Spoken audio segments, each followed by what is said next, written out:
1.5 kilometre গাড়ি চালাইয়া income করলাম 180 টাকা।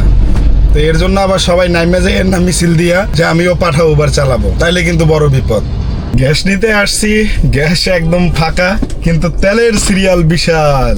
মোবাইল নিয়ে দৌড় দিছে, দেখেন এই মোবাইল নিয়ে দৌড় দিছে, ওই যে ওই গেছে দেখছেন আপনাদের চোখের সামনে, এই যে মোবাইল নিয়ে দৌড় দিছে, সে আবার যে খুঁজতে দৌড় দিছে দেখছেন।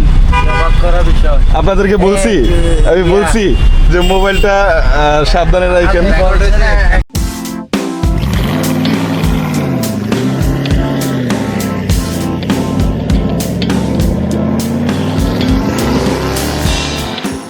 তো আসসালামু আলাইকুম, আশা করি সবাই ভালো আছেন। আর আজকে প্রতিদিনের মতো রাইড শেয়ারিং করতে বের হয়ে গেছি। তো এখন থেকে রাইড শেয়ার করবো রাত্র 9টা পর্যন্ত, দেখি কত টাকা ইনকাম করা যায়। একটু ডাস্টার মেরে ঘষা মাজা দিয়ে দেন তারপরে বের হয়ে যাই। তো গতকালকে আমি গাড়ি চালাই নাই, তবে বিশেষ করে একটা বেশি ঝামেলার মধ্যে আছি। সেটা হচ্ছে আমি বরিশাল থেকে মাছ আনছিলাম, এখানে রাখছি। সেই মাছটার বরফের পানি এখানে পড়ে এখন গন্ধ আসতেছে, মনে হয় ভিতরে কোনো ইঁদুর মারা গেছে। প্রচুর গন্ধ আসতেছে, বুঝতেছি না কি করব। তো একটু সেন্ট দিয়ে দিলে হয়তো বা কাজে আসতে পারে, আর নয়তো বা এই গন্ধ নিয়ে চালাইলে যাত্রীরা বলবে ভাই কিসের গন্ধ আসে। মানে এর জন্য আপনাদের একটু সাবধানতা অবলম্বন করতে হবে যে মাছ কিংবা অন্য কোনো মাংস জাতীয় কিছু ফ্রিজ থেকে বের করে আপনারা ডিক্কিতে রাখবেন না। রাখলে ওই মাছ কিংবা মাংসের পানিটা যদি পড়ে, ওইটা একসময় মানে গরম, তো গরমে পচে গিয়ে দেন তারপরে গন্ধ আসে প্রচুর পরিমাণে। তো একটু সাবধানতা থাকলে তাইলে আর এটা হয় না।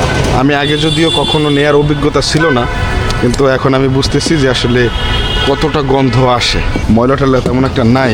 তো বেড়ানায় একটা ট্রিপ পেয়ে গেলাম আমার গ্যারেজের এখান থেকেই। আমি গাড়িতে ওঠার সাথে সাথে কলটা আসছে, সে যাবে হচ্ছে মহাখালী SKS টাওয়ার। ভাড়া আসছে মেবি 350 টাকা। তো আলহামদুলিল্লাহ ভাড়া একদম খারাপ আসে নাই, তো যাওয়াই যায়। তো আমি আছি 7 নম্বর রোডে, সে আছে 2 নম্বর রোডে। তো চলেন আগে তাকে রিসিভ করি, দেন তারপরে তাকে তার গন্তব্যে পৌঁছে দেই। তো এই তো SKS টাওয়ারে নামাইছি, ভাড়া দিছে আমাকে 361 টাকা, যদিও একটু জ্যামে বসার কারণে বেশি আসছিল। পরে SKS টাওয়ার থেকে আবার একটা ট্রিপ নিয়ে চলে আসছি আমি 300 ফিটে। তো আমার ডান পাশে হলো বসুন্ধরা আবাসিক এলাকা। তো এখানে নামাইছি, মেইন রোডে নামাইছি, সে গাড়িতে চলে গেছে আর একটা গাড়িতে। তো সে ভাড়া দিছে 450 টাকা। তো আমাকে উবার দিছে কত জানেন, উবার দিছে 318 টাকা। তো 450 টাকা রাখছি, কিন্তু উবার আমাকে দিছে 318 টাকা। ওকে, যাই হোক, ব্যাপার না। তো এখন ব্যাপার হচ্ছে ভিতরে না প্রচুর উন্দুর মরা গন্ধ আসতেছে, মানে মনে হয় ভিতরে কোনো উন্দুর মরে আছে। তো এত পরিমাণে গন্ধ, এটার কারণ হচ্ছে গিয়ে পিছনে আপনাকে দেখাচ্ছি, একটু চলেন। এটার কারণ হচ্ছে গিয়ে আমি গতকালকে এই মাছ এখানে রেখেছিলাম, মাছ রাখার পরে ওইটা ভিজে গেছে।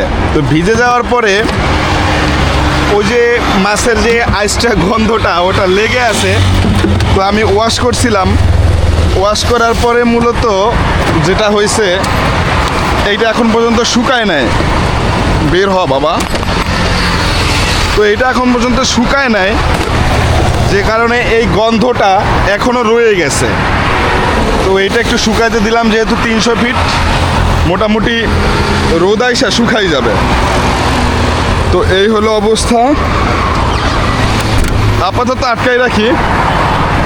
তো এখন এটাকে শুকাইতে হবে, দেন তারপরে আবার আমার গাড়ি নিয়ে বের হইতে হবে। এর আগে বের হওয়া যাবে না, কারণ ভিতরে প্রচুর পরিমাণে গন্ধ, অস্থির লাগছে আমার।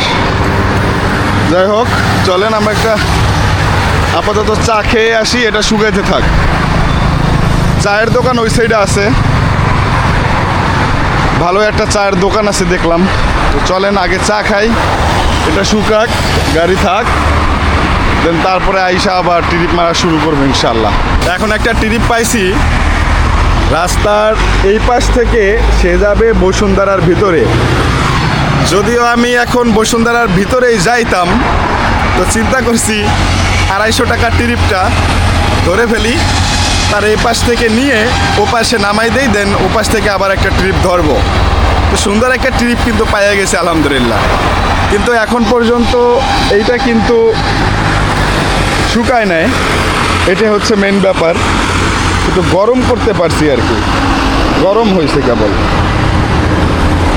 আর 10 মিনিট থাকলে হয়তো বা শুকাই যাইতো, তো 10 মিনিট সময় তো দিতে পারবো না, কারণ সে তো আর এতক্ষণ দাঁড়াই থাকবে না। তো এখন এটাকে উঠায়ে দেন আবার আমাদের রওনা দিতে হবে 250 টাকার ট্রিপ নিয়ে বসুন্ধরার ভিতরে। ছোট একটা ট্রিপ, মাত্র 3 কিলোমিটার, তাকে আনতে যাইতে হবে 1.5 কিলোমিটার। এর মানে মোট টোটাল দেখা গেছে 4.5 কিলোমিটার রাস্তা চালাতে হবে। কিন্তু এইটা তো শুকাইতে পারলাম না, ভিতরে তো প্রচুর গন্ধ হয়ে আছে। যাই হোক, দেখা যাক, চলেন এটাকে ভিতরে তুলি, দেন তারপরে রওনা দিই। তার লোকেশনে চলে আসছি, একটা ফোন দিতেছি কিন্তু ফোন তো ঢুকতেছে না। ঢুকছে দেখে আল্লাহ ভরসা। তো এখানে একটা এক্সপিরিয়েন্স শেয়ার করি। সে ওপার থেকে এপারে আসছে ঠিকই, কিন্তু তার এক্স্যাক্ট লোকেশনে এখান থেকে যেখানে নামছে এখান থেকে এক্স্যাক্ট লোকেশনে যাইতে আরো 4 কিলোমিটার পথ বাকি। তো সে বলছে, ভাই আপনি আমাকে একটু এই সাইডে নামাই দেন, তো আমি ওইদিকে যাব না। তো আমি বললাম, ভাইয়া তাইলে তো আমার ঝামেলা হয়ে যাবে, কারণ আগে এক্সপিরিয়েন্স আছে, এক জায়গা থেকে লোকেশনের আরেক জায়গায় নামাইলে আমাকে তারা ভাড়া দেবে কম, এটা স্বাভাবিক। তো ওই ক্ষেত্রে আমি বলছি, ভাইয়া আসার পরে যে ভাইয়া আপনার লোকেশনটা চেঞ্জ করে দেন এখানে, যেহেতু এখানে আসছেন, কারণ অনেক দূরের লোকেশন, তো আমাকে একটা ওয়ার্নিং দেবে, 7 দিন 8 দিনের জন্য বন্ধ রাখতে পারে এখন। তো সে বুঝতে পারছে ব্যাপারটা, পরে সে লোকেশন চেঞ্জ করে দিছে। পর আমাকে উবার ভাড়া দিছে 226 টাকা, 225 টাকা দিছে। তো সর্বমোট ভাড়া আসছে 300 টাকা। ওই ক্ষেত্রে 225 টাকা আমি পাইছি, বাদ বাকিটাকে উবার নিয়ে যাবে। তো এখন ভিতরে ঢুকতেছি, এখন ঢুকে দেন তারপরে দেখি একটা ট্রিপ পাই কিনা। ভালো একটা ট্রিপ পাইলে দেন তারপরে এখান থেকে রওনা দিয়ে সেখানে যাওয়ার চিন্তা ভাবনা আছে। তবে ভালো ট্রিপ না পাইলে আসলে ধরা যাবে না। জ্যাম ট্যাম কোন জায়গায় আছে সেটা ম্যাপ এখন দেখবো, ম্যাপ দেখে দেন তারপরে ডিসিশন নেব কোন দিকে ট্রিপগুলো আমি ধরবো আর কোন দিকে ট্রিপগুলো আমি অ্যাভয়েড করব। তো ওই ক্ষেত্রে সাথে থাকতে হবে পুরো এক্সপিরিয়েন্সটা দেখতে। এই যে টুকিটাকি বিষয়গুলো, এগুলো কিন্তু আমি সবসময় ভিডিওর মধ্যে আপনাদেরকে বলে থাকি, যেগুলো হয়তো বা আপনারা জানতেন না। গুলশানে যাবে 384 টাকা, 74 টাকা দেবে। তো সাথে সাথেই আমি ধরছি 24 মিনিট সময় লাগবে। তো এখন ব্যাপার হচ্ছে, তাইলে আমি গুলশানে যদি যাই খারাপ হবে না একদম। তো চলেন তাকে আগে রিসিভ করি। সে আছে আফরোজা বেগম রোড দিয়ে আমার যেতে হবে 10 নম্বর রোডে, দেন ওইখান থেকে নিয়ে যেতে হবে গুলশান 1-এ। বাবা ভালো দূর আছে, যাই হোক সমস্যা নেই, ভালো ইনকাম, তবে একটু জ্যামে পড়তে হবে আর কি, বোঝাই যায়। তো চলেন তাকে নিয়ে যাই। বাবারে বাবা, আমি ম্যাপ ওপেন করে দেখলাম বনানী থেকে একদম 1 নাম্বার পর্যন্ত জ্যাম। আমি এর জন্য ক্যান্সেল করে দিলাম কলটা। তো আর একটা কল ধরছি আমি ইনড্রাইভে, সে 3 নাম্বার রোড দিয়ে যাবে হচ্ছে গিয়ে এবার কেয়ারে আর কি, এবার কেয়ার হসপিটালে। তো এই ধরেন 2 কিলোমিটার 178 টাকা তার সাথে পিটিং হয়েছে। এখানে কোনো আর কি পার্সেন্টেজ কাউকে দেয়া লাগবে না। তো চিন্তা করলাম এটার ভিতর থেকে যেহেতু ভিতরে, তাহলে এই ট্রিপটা মারা যায়। তো এর জন্য এই ট্রিপটা এখন মারতে যাচ্ছি। 178 টাকা ভাড়া দেবে। 1.5 কিলোমিটার গাড়ি চালাইয়া ইনকাম করলাম 180 টাকা। তো এর জন্য আবার সবাই নাইমে যায় এর নাম মিছিল দিয়া যে আমিও পাঠাও উবার চালাবো, তাইলে কিন্তু বড় বিপদ। অনেক সময় কপালে এরকম ট্রিপ মিলে যা দেখলে অবাক হয়ে যায়। আবার কিছু ট্রিপ এমন মারা লাগে মানে শুধু গ্যাস খরচটাই ধরেন উঠে না। তো ধরেন সব মিলে ধরেন টুকটাক পোষায় যায়, একদম খারাপ না। আবার এই একটা কাহিনী বলি, এইটা দিয়ে হিসেব করেন, গতকালকে 450 টাকার গ্যাস ভরছি, এখন পর্যন্ত 35 কিলোমিটার গাড়ি চালাইছি। এখন এক দেখ আছে একটু পরেই আবার গ্যাস ভরা লাগবে, মাত্র 35 কিলোমিটার পরেই। তো গতকালকে বইরা রাত্রে রেখে দিছি, তো রাত্রে অনেকটাই কমছে। তো আপনাদের একটা টিপস দেই, সেটা হচ্ছে আপনারা যদি রাত্রে গ্যাস ভরে সকালবেলা গাড়ি নিয়ে বের হন, তাহলে কিন্তু সারা রাত্রে আপনার অনেক গ্যাস কমবে। তো ওই ক্ষেত্রে যদি সাথে সাথে গ্যাস নিয়ে আবার সাথে সাথেই চালান, তাহলে ভালো একটা মাইলেজ পাবেন। তাছাড়া কিন্তু আপনার গ্যাস অনেকটাই কমে যাবে। তো এখন আমি ট্রিপ ধরার আশায় বসে আছি, কিন্তু কোথাও থেকে ট্রিপ আসতেছে না। তো চেষ্টা করতেছি। তো চলেন একটু বসে থাকি ছাওয়ায়, দেন তারপরে ইনশাল্লাহ ট্রিপ পেলে রওনা দেব, আর সেই সময় আপনাদের সাথে কথা হবে। তো বসুন্ধরা থেকে চলে আসছি আমি বনানীতে 264 টাকা ভাড়া নিয়ে, যদিও আমাকে 270 টাকা ভাড়া দিছে। তো এখন ভাই এখানে এক অবস্থা, মানে আমি বনানী থেকে এখন কোথাও যাব সেটা আসলে যাওয়া সম্ভব না। এখানে একদম ট্রিপ নাই, মানে বসে বসে ঝিমাইতেছি গরমের মধ্যে। আহা, জানি না আল্লাহ রব্বুল আলামিন কোথায় মিলায়, দেখি, আল্লাহ ভরসা। এখান থেকে বের হওয়া লাগবে যেভাবে হোক, জায়গা পরিবর্তন করা ছাড়া আর কোনো উপায় নেই। তো এখন ওখান থেকে আর একটু সরে আসছি অন্য একটা রোডে, দেখি ট্রিপ মেলে কিনা। মানে মাঝে মধ্যে এরকম হয়, ট্রিপ কোথাও মিলতেছে না, কোথাও হচ্ছে না। এই যে একটা ট্রিপ পেয়ে গেছি, সে যাবে হচ্ছে যাত্রাবাড়ি হয়ে আরো অনেক ভিতরে, দেখাচ্ছে 17 কিলোমিটার যাবে, 455 টাকা ভাড়া দেবে। তো এই ট্রিপ আসলে ধরা যায় না। যদি উত্তরার দিকে হতো তাইলে আমি যাইতাম। ধরেন এটা যাইবে সারুলিয়া যাবে, 473 টাকা ভাড়া দেবে, যাইতে সময় লাগবে 1.5 ঘন্টা। তো এটা আসলে কোনোভাবে পসিবল না, বা যাওয়াও যায় না, এগুলো ধরবো না। একটু জায়গাটা পরিবর্তন করছি, পরে দেখি যে ট্রিপ মোটামুটি ঢুকতেছে। কারণ ভালো একটা ট্রিপ পাইলেই হয়। এখন অনেক ট্রিপ আসতেছে, কিন্তু এখন তো আমি ট্রিপ ধরবো না, কারণ আমার পাঠাওতে একটু সমস্যা দিছে, আর এর জন্য আমি পাঠাও অফিসে চলে আসছি। তো চিন্তা করলাম যেহেতু বনানীতেই আছি, আমার পাঠাও অফিস থেকে কাজটা সেরে নিলে এখন ভালো হবে। আমার অ্যাকাউন্টে কোনো সমস্যা নাই, জাস্ট ট্রিপ ঢোকে না। একজন এক এক কথা বলে, আমি যে হতাশ হয়ে তাদের হেল্পলাইন নাম্বারে ফোন দিলে বলে আপনার অ্যাকাউন্টে একটু সমস্যা আছে, এটা আপনার অফিসে গিয়ে ঠিক করে আনতে হবে। আবার এখানে আসি, বলছে আপনার অ্যাকাউন্টে তো কোনো সমস্যা নাই, তবে কি কারণে মানে কল ঢুকতেছে না, এটা আমরা একটা মেসেজ দিয়ে দিচ্ছি, আপনি এটার সমাধান পেয়ে যাবেন, একটু সময় লাগবে, এটা বলতেছে। তো জানি না, দেখি ওপেন করে রাখছি কল ঢোকে কিনা। তো এখন বের হয়ে যাব অন্য কোনো গন্তব্যে, দেখি কোথায় ট্রিপ মিলে। চলেন। একটা রেন্টালের ট্রিপ পাইছিলাম, 700 টাকা দিবে। তো ওই ক্ষেত্রে সে বলতেছে আমাকে গ্যাস নিতে দেবে না। তো এখন আমার গ্যাস একদম নাই, লালবাতি জ্বলে গেছে। তো আমি বললাম যে আমাকে একটু গ্যাস নিতে সময় দেওয়া লাগবে। সে বললো না, আমাদের তাড়া আছে, এটা হবে না। তো সে বললো আচ্ছা ঠিক আছে, তাহলে আমি ক্যান্সেল করে দিয়ে দেন আর একটা কল দিই। বলছে আচ্ছা ঠিক আছে দেন, সমস্যা নেই। তো আমার এখন গ্যাস নিতে হবে, গ্যাস না নিলে আসলে চালাইতে পারবো না গাড়ি। তবে আমি গতকালকে গ্যাস নিয়ে যতটুকু চালাইছি, অ্যাকচুয়ালি 42 কিলোমিটার, এটা কোনোভাবেই আর কি হইলো না। আমার টাকাটা বেশি খরচ হইলো, কি কারণে এত কম চালাইতে পারলাম আমি বুঝতেছি না। গ্যাস নিতে আসছি, গ্যাস একদম ফাঁকা, কিন্তু তেলের সিরিয়াল বিশাল বিশাল সংকট চলতেছে দেশের ভিতরে, বোঝাই যাচ্ছে। যেখানে গ্যাসের জন্য মানুষ ঘন্টার পর ঘন্টা সিরিয়াল দিয়ে দাঁড়াই থাকতো, আজকে সেখানে বিপরীত, তেলের জন্য ঘন্টার পর ঘন্টা দাঁড়াই থাকলেও তেল পায় না। যাই হোক, তবে সরকারের এই মুহূর্তে উচিত, আমার যেটা মনে হয়, তেলের দামটা একটু বাড়াই দেয়া। এর কারণ হচ্ছে অনেক অসাধু ব্যবসায়ী আছে যারা তেলকে মজুত করে রেখেছে শুধু তেলের দাম বাড়াবে বলে, এবং বাড়ানোর পরে তারা এটাকে পাবলিক করবে। এর জন্য ওই মজুতকারীরা তেল ছাড়তেছে না, এই শুধু দাম না বাড়ার কারণে। ধরেন এখানে একটা হিসাব কিতাব বা ক্যালকুলেশন করি আমরা, সেটা হচ্ছে ধরেন একটা পেট্রোল পাম্পে কিছু তেল রেখে দিল, সেই তেলটা তারা রেখে দিল এই কারণে যে তেলটা তারা বিক্রি করবে না, তেলটা যখন দাম বাড়বে তখন সেল দিবে। তাহলে তেলটা দিয়ে করে কি?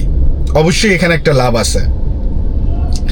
ধরেন কিছু মানুষ বা কিছু কাস্টমার তার আছে নিজস্ব, যাদেরকে বলে দিয়েছে তুমি 10 টাকা প্রতি লিটারে যদি আমাকে বাড়িয়ে দাও, তাহলে আমার মজুতকৃত তেল থেকে তোমাকে আমি তেল দিব, আর নয়তোবা তুমি তেল আমার থেকে পাবা না। যখনই 10 টাকা করে বা 5 টাকা করে বাড়িয়ে দিচ্ছে, তখন কিন্তু ঠিকই তেলটা তারা সেল করতেছে, কিন্তু পাবলিকলি দিচ্ছে না।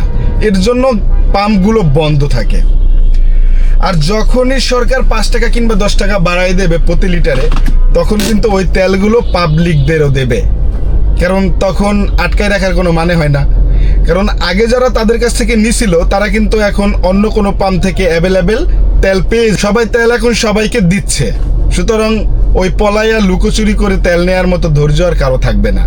সুতরাং এই মুহূর্তে আমার মনে হয় তেলের দামটা একটু বাড়ানো উচিত, যেহেতু সারা পৃথিবীতেই তেলের দাম বেড়ে গেছে। আরেকটা ব্যাপার এই জায়গায় কিন্তু খুবই স্পষ্ট, সেটা হচ্ছে ভারতে কিন্তু তেলের দাম বাড়াই দিছে। বাংলাদেশে যে তেলের দাম, এর থেকে কিন্তু ভারতে অনেক বেশি দাম। সুতরাং একটা সিন্ডিকেট বাংলাদেশ থেকে ভারতে তেল পাচার করতেছে।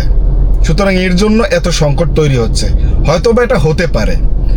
এখন যাই হোক, জানি না, তবে আশাবাদী আমরা যে খুব দ্রুতই এই সংকট নিরসন হবে এবং সবাই স্বাভাবিক জীবন ফিরে। একটা ট্রিপ পাইছি 300 টাকার মতো ভাড়া দেবে, সে যাবে হচ্ছে গিয়া দারুসালামে, তো আমার বাসার সামনেই যাবে। তো আলহামদুলিল্লাহ। তো আমি কোনটাকে একটা ট্রিপ পাইছিলাম, সে দেবে নাকি 500 টাকা, আমার নিয়ে যেতে হবে দোলাইপাড়। তো চিন্তা করলাম ওই জ্যাম ট্যাম ঠেলা 500 টাকার জন্য দোলাইপাড় না গিয়া ঢাকার ভিতরে এতক্ষণে 2টা ট্রিপ মারলে ছোট ছোট আমার এমনিতেই 500-র বেশি ইনকাম হয়ে যাবে। তো এটা ভেবে আর গেলাম না। এখন এই যে 300 টাকায় আমার বাসার সামনে দারুসালাম যাচ্ছি, যদি জ্যাম না থাকে তাহলে মোটামুটি পোষাই যাবে, জ্যাম থাকলে তো ঝামেলা হয়ে যাবে। ঢাকা শহর এক জায়গা থেকে আরেক জায়গায় যাইতেই জ্যাম বেজে যায়, মানে আপনার 1/2 কিলোমিটার যেতেই ধরেন 2 ঘন্টা জ্যাম। যাত্রী পেয়ে গেছি, সে পিছনে মালামাল রাখতেছে।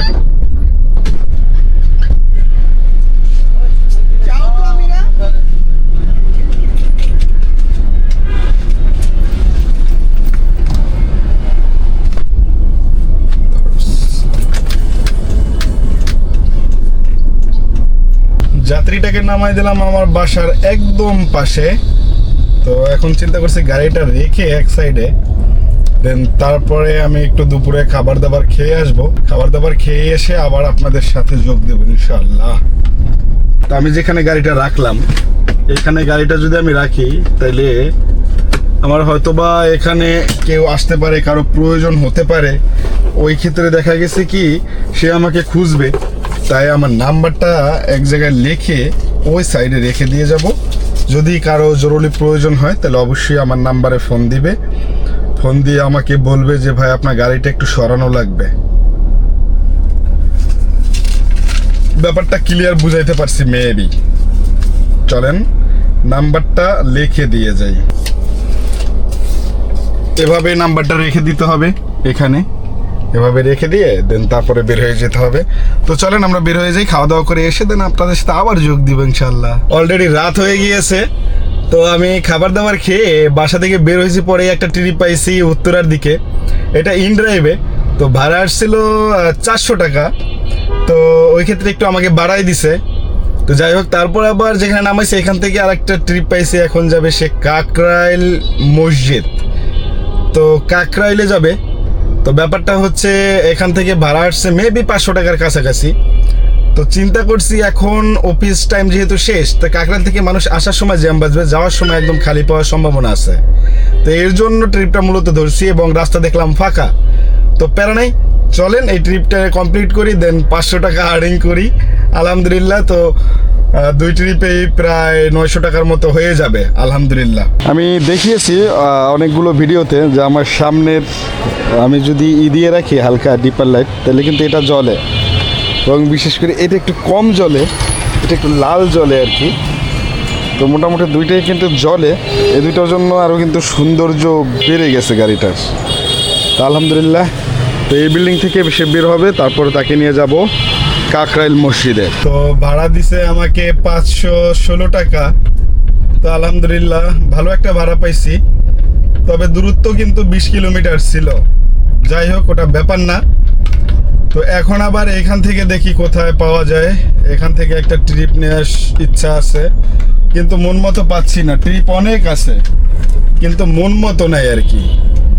অনেক ট্রিপ আসতেছে, দেখা যাক ইনশাল্লাহ কোথায় ধরি এবং কোথায় যাই ওইটাই দেখার বিষয়। 411 টাকা 10 কিলো, একদম খারাপ না, কিন্তু আমার জায়গা মতো লাগবে। জায়গা মতো না পেলে তো যাওয়া যাবে। এই যে গুলশান পাইছিলাম একটা,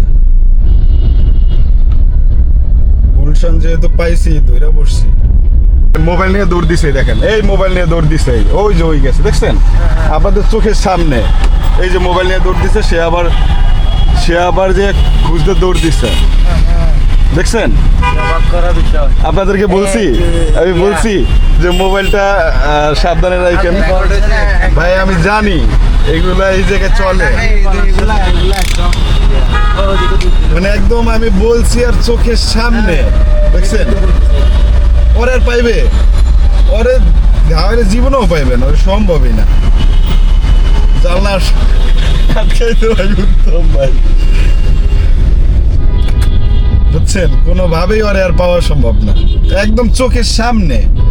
আমি তো দেখছি যে এরকম খুব মারতেছে, নিয়ে যাবে। এটা হচ্ছে আপনার এয়ারপোর্ট থেকে কাওলা রাস্তাটা আছে না, কাওলা রাস্তাটার মাঝ বরাবর। তো তাদেরকে নামাই দিলাম কাওলা বাজারে। তো ভাড়া আসছে, আমাকে ভাড়া দিছে উবারে কয় টাকা সেটা হচ্ছে আমি বলতেছি, তারা আপডেট করতেছে 494 টাকা আমাকে ভাড়া দিছে। আর আমি মনে করেন যে তাদেরকে বলছি যে ভাই মোবাইল টোবাইল টিপবেন না, আমার আবার গ্যাস ফুরিয়ে গেছে, তো এর জন্য একটু জানলা খুলে দিছিলাম, কারণ আমি যদি এখন না যাইতে পারি তাহলে তো ঝামেলা। তো তারপরে বলছিলাম যে ভাই মোবাইল টোবাইল টিপবেন না, আপাতত সাবধানে থাকেন, এখান থেকে মোবাইল কিন্তু টান মারে। অভিজ্ঞতা থেকে বলছিলাম আমার। তো সাথে সাথে সামনে একজনকে দেখি দাঁড়ানো, দেখি যে এরকম মুরগির মতো আদার খাওয়ার জন্য এরকম এরকম করতেছে। হ্যাঁ, ভাই দেখেন দেখেন মোবাইল টান দেবে। এই কথা বলতে বলতে পরে ভিডিওতে যেটা দেখাইছি সেম ওই রকম ভাবে মোবাইলটা টান দিয়ে দৌড় দিছে। তো ড্রাইভার নামে আবার আর পিছে দৌড়াইছে। তো এখন কি তার ওই জায়গা দিয়ে খুঁজে পাওয়া সম্ভব? সে কোন জায়গা দিয়ে কোন জায়গায় যাবে? তো এটার জন্য ড্রাইভারদেরও একটু সাবধান থাকা উচিত, এবং যারা যাত্রী কিংবা সাধারণ জনগণ পাবলিক আছেন আপনাদেরকে একটু সতর্কতা থাকা উচিত বা সতর্কতা বজায় রাখা উচিত। যাই হোক, তো এখন আর একটা ট্রিপ ধরার ইচ্ছা আছে, দেখি কি করা যায় এবং ট্রিপ পাই কিনা ইনশাল্লাহ শেয়ার করব। লাস্ট পর্যন্ত আর অল্প একটু আছে, কারণ আমি এখন গিয়ে গ্যারেজ করে দেবো 11 নম্বর একটা ট্রিপ পেলে, দেখা যাক কি হয়। এখন একটা ট্রিপ পাইছি, সে আছে হচ্ছে কাওলার একদম মেইন রোডে ওপারে, আমি আছি এপারে। তো সে যাবে হচ্ছে উত্তরা 15 নম্বর সেক্টর। তো সে আর একটা উবারে ছিল, উবারের চাকাটা মানে উবারে ছিল গাড়ির চাকাটা আসলে পাংচার হয়ে গেছে। এখন এর জন্য ওইখানে দাঁড়ায় আমাকে আবার একটা ফোন দিছে যে ভাই আমার এই অবস্থা, আমি আর একটু উবারে ছিলাম, তো গাড়ির চাকা পাংচার হয়ে গেছে, আপনি একটু আসেন। এই তো আমি কাছাকাছি চলে আসছি তার। ওই যে একটা গাড়ি দেখা যাচ্ছে ডাবল সিগন্যাল দেয়া, ওই গাড়িটাই মূলত পাংচার হয়ে গেছে। তো এখন সে আমাকে নিয়ে যাবে। আপু আসেন আসেন।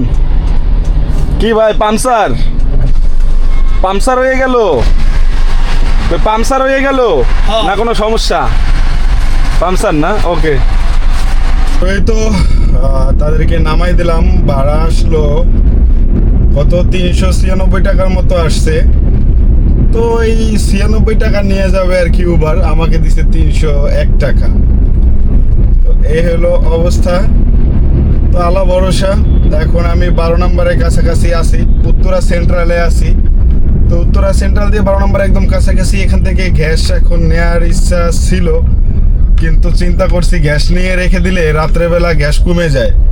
ওই ক্ষেত্রে আমি এখন গ্যাস না নিয়ে যদি কোনোভাবে বাসায় পর্যন্ত যাই রেখে দেই, সকালবেলা এসে যদি আমি, যেহেতু কালকে শুক্রবার, সকালে এসে যদি আমি গ্যাসটা ভরি, তাহলে মনে হয় আমার জন্য একটু সুবিধা হবে, এবং বিশেষ করে গ্যাস কমার সম্ভাবনাও একদম থাকবে না। তো চলেন আজকের জন্য গাড়ি পার্কিং করি, আর এই অন্ধকারেই আপনাদের কাছ থেকে বিদায় নিচ্ছি। তো আপনারা আমার জন্য একটু দোয়া করবেন যাতে একটু ভালো ইনকাম করতে পারি, কারণ অনেকগুলো টাকা লাগবে। তো যাই হোক, ভিডিওটা এখান থেকে রাখছি, দেখা হচ্ছে আগামী ভিডিওতে আগামী কোনো এক্সপিরিয়েন্স নিয়ে। ওই পর্যন্ত ভালো থাকবেন আর আমার জন্য দোয়া করবেন। সবার কাছ থেকে বিদায় নেই, আসসালামু আলাইকুম।